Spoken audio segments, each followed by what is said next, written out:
ಯತ್ವಾಚಾ ಅನಭ್ಯುದಿತಂ ಯೇನ ವಾಗಭ್ಯುಜ್ಯತೆ ತದೇವ ಬ್ರಹ್ಮತ್ವಂ ವಿದ್ಧಿ ಏತಂ ಯದಿದಮುಪಾಸತೆ. ಯದ್ವಾಚಾ ಅನಭ್ಯುದಿತಂ, ಮಾತಿನಿಂದ ಹೇಳಲಾಗದ್ದು. ಏನ ವಾಕ್ ಅಭ್ಯುಜ್ಯತೆ, ಯಾರಿಂದಾಗಿ ವಾಕು ಚೆನ್ನಾಗಿ ಹೇಳಲ್ಪಡುತ್ತಂದ್ರೆ ಮಾತಿನ ಬಗ್ಗೆ ಅವನು ಹೇಳಿ ಮುಗಿಸ್ತಾನೆ, ಆದ್ರೆ ಅವನ ಬಗ್ಗೆ ಮಾತಿಗೆ ಏನು ಹೇಳಲಿಕ್ಕೆ ಬರಲ್ಲ. ಮಾತು ಅಂದ್ರೆ ಬರೀ ಈ ಜಡವಾದ ವಾಕ್ಯಗಳ ಬಗ್ಗೆ ಹೇಳ್ತಾ ಇಲ್ಲ. ವಾಕ್ ಅಂದ್ರೆ ಅಗ್ನಿ. ಅಗ್ನಿಯನ್ನ ಮುಖಾದಿಂದ್ರಶ್ಚ ಅಗ್ನಿಶ್ಚ ಪ್ರಾಣಾದ್ವಾಜುರಜಾಯತ ಅಂತ ಅಗ್ನಿಯಿಂದ ಏನೇನ್ ಕಾರ್ಯ ಆಗತ್ತೆ ಅದರ ಬಗ್ಗೆ ಎಲ್ಲ ಹೇಳುತ್ತೆ. ಆದ್ರೆ ಅಗ್ನಿ ಯಾರ ಕಾರ್ಯ ಅನ್ನೋದನ್ನು ಹೇಳ್ಬೋದು ಬಿಟ್ರೆ, ಅಗ್ನಿಯಿಂದ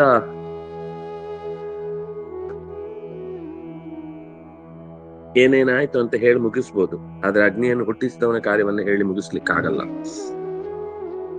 ಅಷ್ಟು ಮಾತುಗಳು ಬೆಳೀತಾ ಹೋಗುತ್ತೆ, ಮಾತು ಮುಗಿಯುವುದಿಲ್ಲ ಅನ್ನುವ ಹಿನ್ನೆಲೆಯಲ್ಲಿ ಏನ ವಾಕ್ ಅಭ್ಯುಜ್ಯತೆ ತದೇವ ಬ್ರಹ್ಮ, ಮಾತಿನ ಬಗ್ಗೆ ಹೇಳಿ ಮುಗಿಸಬಹುದಾದ್ದು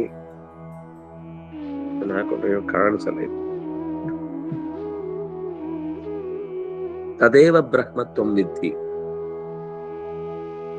ತದೇವ ಅಂದ್ರೆ ಮಾತು ಹೇಳಿ ಮುಗಿಸಲಾರದ್ದು, ಆದ್ರೆ ಆ ಮಾತಿನ ಬಗ್ಗೆ ಹೇಳಿ ಮುಗಿಸಬಹುದಾದದ್ದು ಯಾವುದೋ ಅದು ಬ್ರಹ್ಮ. ಯಾರು ಈ ಅಗ್ನಿಯನ್ನ ಸೃಷ್ಟಿ ಮಾಡ್ತಾನೋ ಮತ್ತು ಅಗ್ನಿಯ ಬಗ್ಗೆ ಏನ್ ಹೇಳ್ಬೇಕು ಎಲ್ಲವನ್ನು ಹೇಳಿ ಮುಗಿಸ್ತಾನೋ ಅವನೇ ಬ್ರಹ್ಮ, ಅಂದ್ರೆ ದೊಡ್ಡವನು. ನೇದಂ ಯದಿದಮುಪಾಸತೆ, ಆದ್ರೆ ನಾವೇನು ಆ ಬ್ರಹ್ಮದ ಬಗ್ಗೆ ತಿಳ್ಕೊಂಡಿದ್ದೀವಿ, ಏನು ನಮ್ಮ ಪರಿಚಯ ಸುತ್ತ ಬ್ರಹ್ಮನ ಬಗ್ಗೆ ಮಾತು ಬರುತ್ತೆ, ಅಷ್ಟರಲ್ಲಿ ಅದು ಮುಗಿಯುವುದಿಲ್ಲ. ನಾವೀಗೇನ್ ತಿಳ್ಕೊಂಡಿದ್ದೇವೆ ಅಷ್ಟೇ ಅಲ್ಲ, ಅವನು ಅದಕ್ಕಿಂತ ಆಚೆಗಿದ್ದಾನೆ, ಅದನ್ನ ಮೀರಿ ಇದ್ದಾನೆ. ನೇದಂ ಯದಿದಮುಪಾಸತೆ ಯನ್ ಮನಸಾ ನ ಮನುತೆ ಯೇನಾಹುರ್ಮನೋಮತಂ ತದೇವ ಬ್ರಹ್ಮತಂ ವಿದ್ಧಿ ನೇದಂ ಯದಿದಮುಪಾಸತೆ. ಯನ್ ಮನಸಾ ನ ಮನುತೆ, ಯಾವುದು ಮನಸ್ಸಿನಿಂದ ಅರಿಯಲಾಗತ್ತೋ, ಮನಸ್ಸಿಗೆ ಅಗೋಚರ ಅಂತ ಅವನನ್ನು ಕರೀತಾರೆ. ವಾಚಾಮಗೋಚರ ಮನೋ ಅಗೋಚರ ಅಂತ. ಎನ್ ಮನಸಾನ ಮನುತೆ, ಮನಸ್ಸಿನಿಂದ ಅವನನ್ನು ತಿಳಿಲಿಕ್ಕಾಗುದಿಲ್ಲ. ಏನ ಆಹುರ್ ಮನೋ ಮತಂ, ಯಾರು ಮನಸ್ಸನ್ನ ತಿಳಿದು ಮುಗಿಸ್ತಾನೋ, ಅಂದ್ರೆ ಮನಸ್ಸನ್ನು ತಿಳಿದು ಮುಗಿಸುವುದು ಮತ್ತು ಮನಸ್ಸಿನ ಬಗ್ಗೆ ಏನದು ಕೆಲಸ ಮಾಡುತ್ತೆ ಅದನ್ನು ಚೆನ್ನಾಗಿ ಬಲ್ಲವನು, ಅವನು ಮನಸ್ಸನ್ನು ಹಿಡಿದಿಡಬಲ್ಲ. ಆದ್ರೆ ಅವನನ್ನು ಮನಸ್ಸು ಹಿಡಿದಿಡುವುದಿಲ್ಲ. ಅವನು ಮಾತನ್ನು ಹಿಡಿದಿಡ್ತಾನೆ, ಅವನನ್ನು ಮಾತು ಹಿಡಿಯುವುದಿಲ್ಲ ಹೇಗೋ ಹಾಗೆ ಇದು ಕೂಡ. ಅವನು ಮನಸ್ಸನ್ನು ಹಿಡಿದಿಡ್ತಾನೆ, ಆದ್ರೆ ಮನಸ್ಸು ಅವನನ್ನು ಹಿಡಿದಿಡ್ಲಿಕ್ಕೆ ಆಗುದಿಲ್ಲ. ಸ್ವಲ್ಪ ಉಲ್ಟಾ, ನಮ್ಗೆ ಮನಸ್ಸನ್ನು ಹಿಡಿದಿಡ್ಲಿಕ್ಕಾಗಲ್ಲ, ಆದ್ರೆ ನಮ್ಮನ್ನು ಮನಸ್ಸು ಹಿಡಿದಿಡುತ್ತೆ. ಆದ್ರಿಂದ ನಾವು ಅಬ್ರಹ್ಮ, ಅವನು ಬ್ರಹ್ಮ, ನಾವು ಬ್ರಹ್ಮ ಅಲ್ಲ. ಏನಾಹುರ್ ಮನೋಮತಂ ತದೇವ ಬ್ರಹ್ಮ ತ್ವಂ ವಿದ್ಧಿ, ಆ ಮನಸ್ಸಿಗೆ ಸಿಗದ ಆದ್ರೆ ಮನಸ್ಸನ್ನ ಸಿಕ್ಕಿಸಿಕೊಳ್ಳುವಂತಹ ಏನು ಬ್ರಹ್ಮ ತತ್ವ ಇದೆ, ಅದು ನಾವು ಲೋಕದಲ್ಲಿ ತಿಳಿದಂತೆ ಅಲ್ಲ, ಅಷ್ಟಕ್ಕೆ ಮುಗಿಲಿಲ್ಲ ಅಂತ. ನಾವು ತಿಳಿದದ್ದೇ ಅಲ್ಲ ಅಂತ ಅರ್ಥ ಅಲ್ಲ, ತಿಳಿದದ್ದು ಮುಗಿಲಿಲ್ಲ ಅಂತ ಅರ್ಥ. ನೇದಂ ಯದಿದಮುಪಾಸತೆ, ನೀವು ಲೋಕದಲ್ಲಿ ಕಾಣುವಂತದ್ದನ್ನು ಯಾವ್ದನ್ನಾದ್ರೂ ದೇವರು ಅಥವಾ ಏನಾದ್ರೂ ಅದರನ್ನ ದೊಡ್ಡ ಶಕ್ತಿ ಅಂತ ಭಾವಿಸಿ ಅದನ್ನ ಉಪಾಸನೆ ಮಾಡ್ಲಿಕ್ಕೆ ಹೋದ್ರೆ ಅಷ್ಟೇ ಅಲ್ಲ. ನ ಇದಂ, ಇಷ್ಟಕ್ಕೆ ಮುಗಿಲಿಲ್ಲ. ಯದಿದಮುಪಾಸತೆ, ಯಾವುದು ನಮ್ಮ ಹತ್ರ ಇದೆ ಇದೆ ಇದೆ ಇದೆ ಅಂತ ನಾವು ಅನ್ಕೊಂಡಿದ್ದೇವೆ, ಇದೆ ಅಂದ್ರೆ ಈಗಿರುವಂತದ್ದೇ ಅನ್ನುವ ಅರ್ಥದಲ್ಲಿ, ಇದೆ ಅಂದ್ರೆ ಅಸ್ತಿತ್ವ ಇದೆ ಅಂತ. ಇದು ಅನ್ನೋದರದ್ದು ಒತ್ತು ಕೊಟ್ಟಾಗ ಇದೆ. ಏನಾದ್ರೂ ಒಂದು ವಸ್ತು ಇದೆಯಾ ಅಂತ ಕೇಳುವಾಗ ಹೇಳುವಂತದ್ದು ಇದೆ, ಎರಡೂ ಇದೇನೆ. ಇದೆ ಅಂತ ನಾವೇನ್ ಅನ್ಕೊಂಡಿದೀವಿ ಅದು ಅಲ್ಲ, ಅದ್ರ ಆಚೆಗಿದೆ ಅಂತ.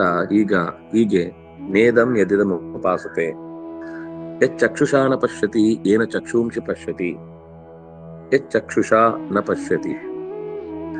ಯತ್ ಚಕ್ಷುಷ ಕಣ್ಣಿನಿಂದ ಪಶ್ಯತಿ ನೋಡುತ್ತಾನೋ ನ ಏನ ಚಕ್ಷುಂಷಿ ಪಶ್ಯತಿ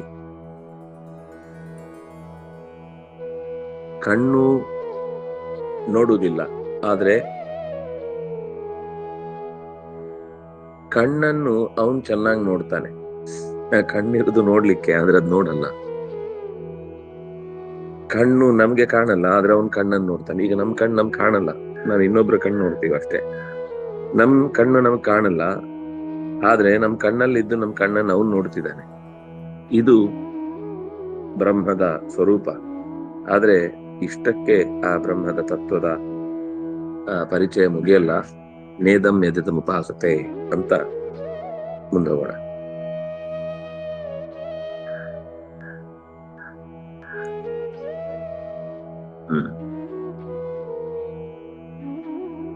ತದೇವ ಬ್ರಹ್ಮ ತ್ವಂ ವಿದ್ಧಿ ನೇದಂ ಎದೆದಂ ಉಪಾಸತೆ ಯಶ್ರೋತ್ರೇಣ ಶೃಣೋತಿ ಏನ ಶ್ರೋತ್ರಮಿದಂ ಶ್ರುತಂ. ಇಲ್ಲಿ ಯಾವುದರಿಂದ ಜ್ಞಾನ ಸಂಪಾದನೆ ಮಾಡ್ಲಿಕ್ಕೆ ಸಾಧ್ಯವೋ ಅಂತಹ ಇಂದ್ರಿಯಗಳ ಬಗ್ಗೆ ಹೆಚ್ಚು ಒತ್ತು ಕೊಟ್ಟಿದ್ದಾರೆ. ಈಗ ವಾಕ್ ಆಯ್ತು, ಮನಸ್ಸಾಯ್ತು, ಕಣ್ಣಾಯ್ತು, ಶ್ರೋತ್ರ ಆಯ್ತು. ಶ್ರೋತ್ರೇಣ ಶೃಣೋತಿ ಏನ ಶ್ರೋತ್ರಮಿದಂ ಶ್ರುತಂ.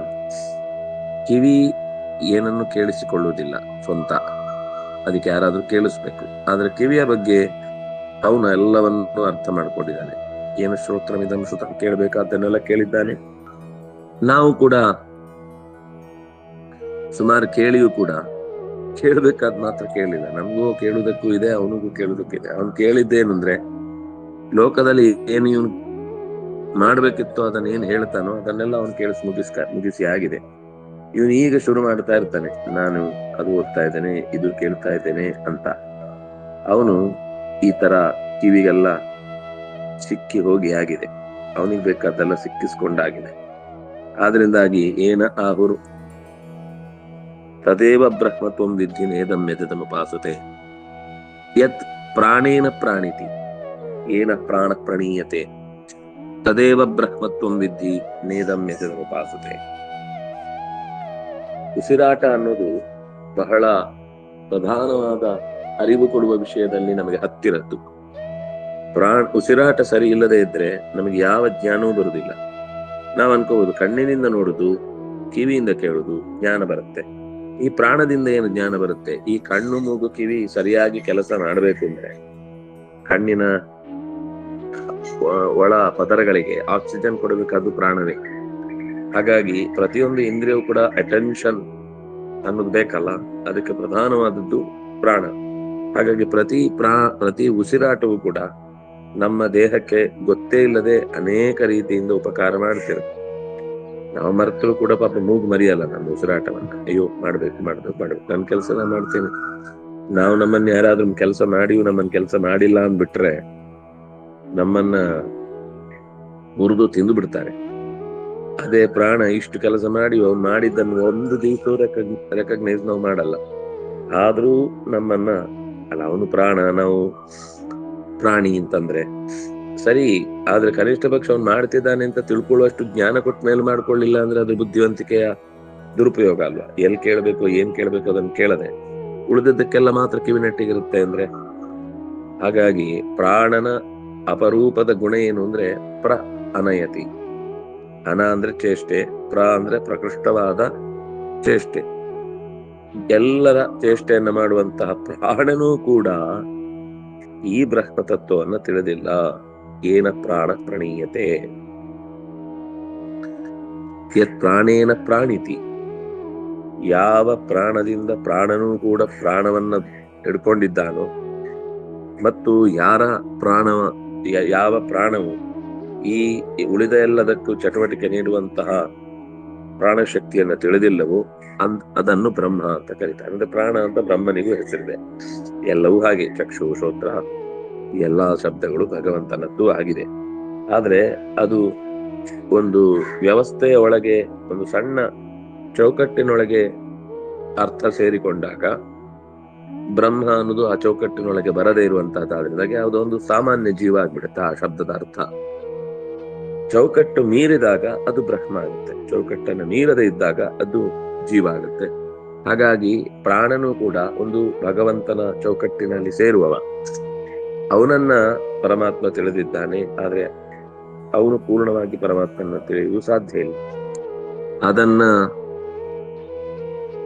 ಸೂಚಿಸುವ ನಿಟ್ಟಿನಲ್ಲಿ ಪ್ರಾಣವನ್ನು ಕೂಡ ಸೇರಿಸಿ ಹೇಳ್ತಾ ಇದ್ದಾನೆ. ತದೇವ ಬ್ರಹ್ಮತ್ವಂ ವಿಧಿ ನೇದಂ ಯತಮಪಾಸುತೆ. ಇಲ್ಲಿಗೆ 2ನೆಯ ಖಂಡ ಮುಕ್ತಾಯವಾಯಿತು. ಮುಂದೆ 3ನೆಯ ಖಂಡದಲ್ಲಿ ಯದಿ ಮನ್ಯಸೇ ಸುವೇದೇತಿ ದಹರಮೇವಾಪಿ ನೂನಂ ತ್ವಂ ವೇತ್ತ ಬ್ರಹ್ಮಣೋ ರೂಪಂ ಯದಸ್ಯ ತ್ವಂ ಯದಸ್ಯ ದೇವೇಶು ಅಥನು ಮೀಮಾಂಸ್ಯಮೇವತೆ. ಯದಿ ಮನ್ಯಸೇ ಸುವೇದೇತಿ ದಹರಮೇವಾಪಿ ನೂನಂ ತ್ವಂ ವೇತ್ತ ಬ್ರಹ್ಮಣೋ ರೂಪಂ. ಸುವೇದ ಅಂದ್ರೆ ಚೆನ್ನಾಗಿ ತಿಳಿಯಬೇಕಾದ್ದು. ಇದು ಯದಿ ಮನ್ಯಸೆ ಸುವೇದಂ, ತುಂಬಾ ತಿಳಿಯಬೇಕಾದ್ದು. ದಹರಂ ಅಂದ್ರೆ ತುಂಬಾ ಗುಟ್ಟಾದ್ದು. ದಹರ ಅಂದ್ರೆ ಗುಹೆ ಒಳಗೆ ಇರುವಂತದ್ದು ಅಂತ. ದಹರಮೇವಾಪಿ ನೂನಂ, ಹಾಗಿದ್ರೆ ತ್ವಂವೇತ್ತ ಬ್ರಹ್ಮಣೋ ರೂಪಂ. ಹಾಗಿದ್ರೆ ನೀನ್ ಸ್ವಲ್ಪ ತಿಳ್ಕೊಂಡಿದ್ದಿ. ತಿಳಿಯಬೇಕಾದ್ದು ಅಂತ ಗೊತ್ತಾಗುದೇ ಬಹಳ ಕಷ್ಟ ಉಂಟು. ಅದು ಯಾಕೆ ತಿಳ್ಕೊಬೇಕು? ನಮ್ಗೆಲ್ಲ ಆನಂದವಾಗಿದೆ. ಅದನ್ನ ತಿಳ್ಕೊಂಡು ಏನ್ ಮಾಡ್ಬೇಕು? ನಂಗ್ ಮನೆ ಇದೆ, ತೋಟ ಇದೆ, ಹೆಂಡತಿ ಮಕ್ಕಳಿದ್ದಾರೆ, ಗಂಡ ಹೆಂಡತಿ ಇದ್ದಾರೆ, ಗಂಡ ಸಮಾಜ ಇದೆ, ಅಧಿಕಾರ ಇದೆ, ಸಂಪತ್ತಿದೆ, ಬ್ಯಾಂಕ್ ಬ್ಯಾಲೆನ್ಸ್ ಇದೆ, ಫ್ಯಾನ್ಸ್ ಇದ್ದಾರೆ, ನನ್ನ ಹತ್ರ ಕಲೆ ಇದೆ. ಒಬ್ಬೊಬ್ಬರ ಹತ್ರ ಒಂದೊಂದು ಕಾರಣ ಇರುತ್ತೆ. ನನಗೆ ಎಲ್ಲ ಇದೆ, ನಾನು ಯಾಕೆ ಫಿಲಾಸಫಿಕಲ್ ಟಚ್ ಕೊಡ್ಬೇಕು ಜೀವನಕ್ಕೆ? ಸರಿ ಬಿಡಿ, ಅವರನ್ನ ನೀವು ಏನು ತುಂಬಾ ಪ್ರಶ್ನೆ ಮಾಡ್ಲಿಕ್ಕೆ ಆಗಲ್ಲ. ತ್ವಂವೇತ್ತ ಬ್ರಹ್ಮಣೋ ರೂಪ. ನಿನಗೆ ತಿಳ್ಕೊಳ್ಬೇಕಾದ ವಸ್ತು ಅದು, ತಿಳಿಲಿಕ್ಕಾಗುವಂತದ್ದದು ಸ್ವಲ್ಪವಾದ್ರು. ಆದ್ರೆ ಅಷ್ಟು ಸುಲಭ ಇಲ್ಲ, ಅದು ರಹಸ್ಯವಾದದ್ದು ಅಂತ ನೀನು ತಿಳ್ಕೊಂಡಿ ಅಂತ ಆದ್ರೆ ನೂನಂ ತ್ವಂವೇತ್ತ, ಖಂಡಿತವಾಗಿಯೂ ನೀನ ಬ್ರಹ್ಮಣೋ ರೂಪಂ, ಪರಮಾತ್ಮನ ರೂಪವನ್ನು ತಿಳಿಯಬಲ್ಲವನಾಗಿದ್ದಿ. ಯದಸ್ಯ ತ್ವಂ ಯದಸ್ಯ ದೇವೇಶು ಅಥನು ಮೀಮಾಂಸ್ಯಮೇವತೆ. ಯಾವಾಗ ನೀನು ಅದರ ತತ್ವವನ್ನು ತಿಳಿಲಿಕ್ಕೆ ಹೋಗ್ತಿ, ಯದಸ್ಯ ತ್ವಂ, ನೀನು ಅವನವನಾಗಿ ಬಿಟ್ಟಿ, ಅವನಿಗೆ ಸಂಬಂಧಪಟ್ಟವನಾದಿ. ಯತ್ ಅಸ್ಯ ತ್ವಂ, ತ್ವಂ ಅಸ್ಯ, ಈ ಪರಮಾತ್ಮನಿಗೆ ಸೇರಿಕೊಂಡವನಾದಿ. ಯತ್ ಅಸ್ಯ ದೇವೇಶು, ಈ ಪರಮಾತ್ಮನ ಬಗ್ಗೆ, ಅಸ್ಯ ಈ ಪರಮಾತ್ಮನ ಬಗ್ಗೆ, ದೇವೇಶು ಅಥ, ಇನ್ನು ಹೇಳಬೇಕು ಅಂದ್ರೆ ದೇವತೆಗಳು ಇನ್ನೂ ಮೀಮಾಂಸ್ಯಮೇವತೆ. ನೀನೇನೋ ತಿಳ್ಕೊಂಡ್ಬಿಟ್ಟಿ ಅಂತ ಅನ್ಕೊಂಡ್ರೆ ತಿಳಿದಾಗ್ಲಿಲ್ಲ. ನೀನು ತಿಳಿಲಿಕ್ಕಾಗತ್ತೆ ಅಂತ ತಿಳಿದದ್ದಷ್ಟೇ. ದೇವತೆಗಳು ಕೂಡ ಇನ್ನೂ ಕೂಡ ಮೀಮಾಂಸ್ಯಮೇವತೆ, ಅವ್ರಿನ್ನೂ ಕೂಡ ಮೀಮಾಂಸಾ ಅಂತಂದ್ರೆ ತರ್ಕ ಅಲ್ಲ. ತರ್ಕ ಶಬ್ದ ನಮ್ಗೆ ಇವತ್ತು ಬರೀ ಲಾಜಿಕ್ ಅನ್ನೋ ಅರ್ಥದಲ್ಲಿದೆ. ತರ್ಕ ಅಂದ್ರೆ ತಿಳುವಳಿಕೆ, ಜ್ಞಾನ ಅಂತ ಅರ್ಥ. ಇವತ್ತು ಬಳಕೆ ಶಾಸ್ತ್ರ ಬೇರೆ. ನಾನು ಹೇಳ್ತಾ ಇರೋದು ತರ್ಕ ಭಯೇತಂ ವಿಧಿ ಸರ್ವಪೂರ್ವ ಗೀರ್ವಾಣ ವಿಜ್ಞಾನ ಸಮಾನತೋಸ್ಮಿ ಅನ್ನುವಲ್ಲಿ ವೇದವ್ಯಾಸರ ಕೈಯಲ್ಲಿ ತರ್ಕ ಮುದ್ರೆ ಇದೆ ಅಂತ, ಅದಕ್ಕೆ ಜ್ಞಾನ ಮುದ್ರೆ ಅಂತ ಮತ್ತೊಂದು ಹೆಸರು. ಮೀಮಾಂಸ್ಯಮೇವತೆ, ಅವ್ರು ಇನ್ನೂ ಕೂಡ ನಿನ್ನ ಬಗ್ಗೆ ಅಂದ್ರೆ ವಿಶೇಷವಾಗಿ ಪರಮಾತ್ಮನ ಬಗ್ಗೆ ಮೀಮಾಂಸನೆ ಮಾಡ್ತಾನೆ ಇದ್ದಾರೆ, ತಿಳಿಯುವ ಪ್ರಯತ್ನ ಮಾಡ್ತಾನೆ ಇದ್ದಾರೆ. ಚತುರ್ಮುಖ ಮತ್ತು ಪಂಚಮುಖನ ನಡುವಿನ ಸಂವಾದ ತಾನೆ. ಆದ್ರಿಂದಾಗಿ ಇಲ್ಲೆಲ್ಲಿ ಮಾತುಗಳು ಬರ್ತಾವೋ ನೀನು ಕೂಡ ಅವನ ಬಗ್ಗೆ ತಿಳ್ಕೊಳ್ಳೇಬೇಕಾದ್ದು, ಇನ್ನೂ ತಿಳಿಬೇಕಾದ್ದಿದೆ. ನೀನು ಅವನು ತಿಳಿಯಬೇಕಾದವನು, ತಿಳಿಯಲು ಅಷ್ಟು ಸುಲಭದಲ್ಲಿ ಸಿಗದವನು ಅಂತ ತಿಳ್ಕೊಂಡ್ರೆ, ಸ್ವಲ್ಪ ತಿಳ್ಕೊಂಡಾಗ ಆಯ್ತು ಅನ್ಕೊಳ್ಳುವಷ್ಟರಲ್ಲಿ ಅದು ಇನ್ನೂ ಇನ್ನೂ ಇನ್ನೂ ಇನ್ನೂ ದೇವತೆಗಳ ಚರ್ಚೆ ನಡೆಯುವಂತದ್ದೇ ಅನ್ನೋದು ಕೂಡ ನಿನಗೆ ಗೊತ್ತಿರಬೇಕು. ಮನ್ಯೇ ವಿದಿತಂ ನಾಹಂ ಮನ್ಯೇ ಸುವೇದೇತಿ ನೋ ನ ವೇದೇತಿ ವೇದಚ. ಮನ್ಯೇ ವಿದಿತಂ ನಾಹಂ ಮನ್ಯೇ ಸುವೇದೇತಿ ನೋ ನ ವೇದೇತಿ ವೇದಚ ಯೋನಸ್ತದ್ವೇದ ತದ್ವೇದ ನೋ ನ ವೇದೇತಿ ವೇದಚ. ಇದೆಲ್ಲ ಒಂದು ಮಾತಿನ ಭಂಗಿ. ಮನ್ಯೇ ವಿದಿತಂ, ಸ್ವಲ್ಪ ತಿಳಿಯಿತು. ನಾಹಂ ಮನ್ಯೆ, ಆದ್ರೆ ಪೂರ್ತಿ ತಿಳಿಲಿಲ್ಲ, ಆದ್ರೆ ತಿಳಿಯಬಹುದಾದದ್ದು. ನೋನ ವೇದೇತಿ ವೇದಚ, ಅಲ್ಲ ನನಗೆ ಇನ್ನು ಪೂರ್ತಿ ಗೊತ್ತಾಗ್ಲಿಲ್ಲ ಅಂತ ವೇದ ಗೊತ್ತಾಯ್ತಲ್ವಾ. ಯೋನಸ್ತದ್ವೇದ, ಯಾರು ಈ ರೀತಿ ನನಗೆ ಗೊತ್ತಾಗ್ಲಿಲ್ಲ ಅಂತ ಗೊತ್ತಾಯ್ತು, ತದ್ವೇದ, ಅವನು ಸ್ವಲ್ಪ ಆದ್ರೂ ತಿಳಿದಿದ್ದಾನೆ. ನೋನ ವೇದೇತಿ ವೇದ.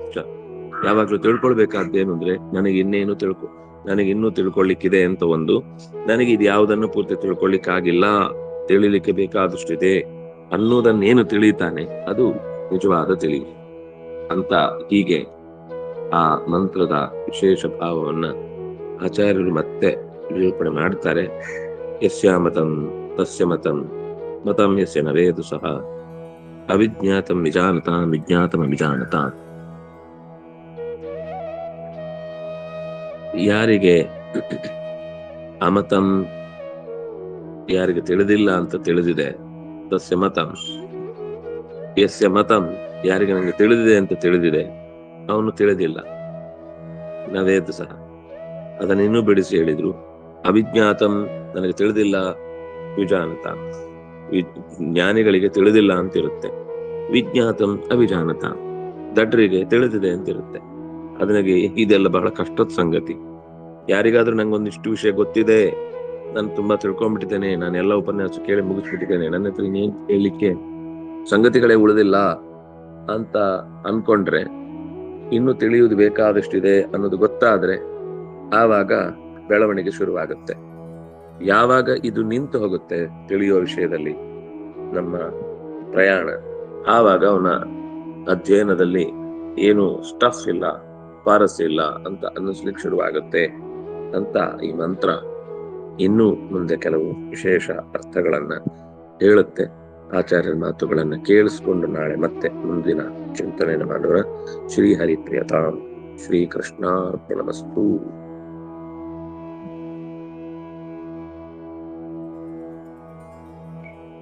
ಗುರು